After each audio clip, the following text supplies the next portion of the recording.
Üdvözöllek a Cubase kezdőknek sorozat újabb részében. Ebben az epizódban a MIDI sávok létrehozásával és a MIDI felvételezéssel foglalkozunk.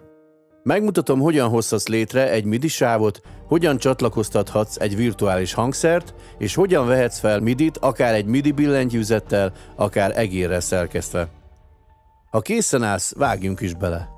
Első lépésként hozzunk létre egy új MIDI sávot. A projekt menüben válaszd az új MIDI sáv opciót. A jobboldali eszköztárból is hozzáadhatsz egy instrument sávot, ha azonnal egy hangszert is szeretnél hozzárendelni. Ha sima MIDI sávot hozol létre, akkor manuálisan kell hozzárendelned egy hangforrást, például egy VST hangszert. A sáv készen áll, most pedig nézzük, hogyan adhatunk hozzá egy hangszert. Ahhoz, hogy a MIDI sávunk megszólaljon, hozzá kell rendelnünk egy hangforrást. Nyisd meg a VST instrumentek panelt, ezt elérheted a stúdió menü alatt, vagy a projektablak jobboldali zónájának az első füle alatt. És válassz egy hangszert, például a Helion Sonic Eset vagy más plugint.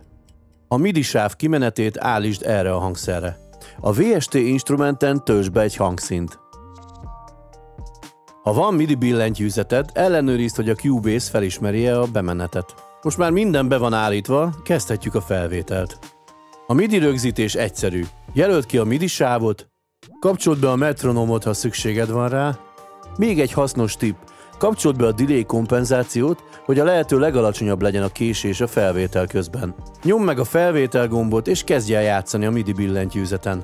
Ha nincs MIDI billentyűzeted, akkor a Cubase belső virtuális billentyűzetével, vagy akár egérrel szerkesztve is beírhatod a hangokat.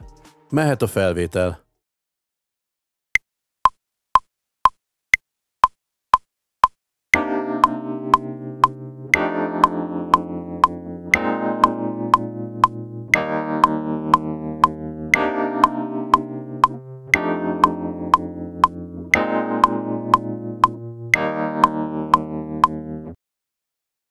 Miután rögzítettük a MIDI sávot, érdemes néhány alapvető szerkesztési lehetőséget megismerni.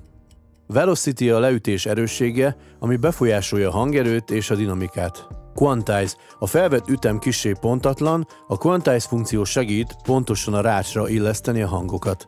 Not length a hanghossz, egyes hangok időtartamát szerkesztheted, hogy pontosabb vagy gördülékenyebb legyen a játék. Transpose, ha egy hangot vagy dallamot magasabbra vagy mélyebbre szeretnél transponálni. Ezekkel az eszközökkel könnyedén editálhatod és kreatívabbá teheted a MIDI felvételeidet. Felvétel után a Key Editor segítségével szerkesztheted a hangokat. Kvantálhatod a pontatlanságokat, módosíthatod az ütemezést, a dinamikát vagy akár a hangmagasságokat is. Most már tudod, hogyan hoz létre és rögzíts MIDI sávokat a Cubase-ben. A következő részben a hangerő beállításokkal és alapvető keverési technikákkal fogunk foglalkozni.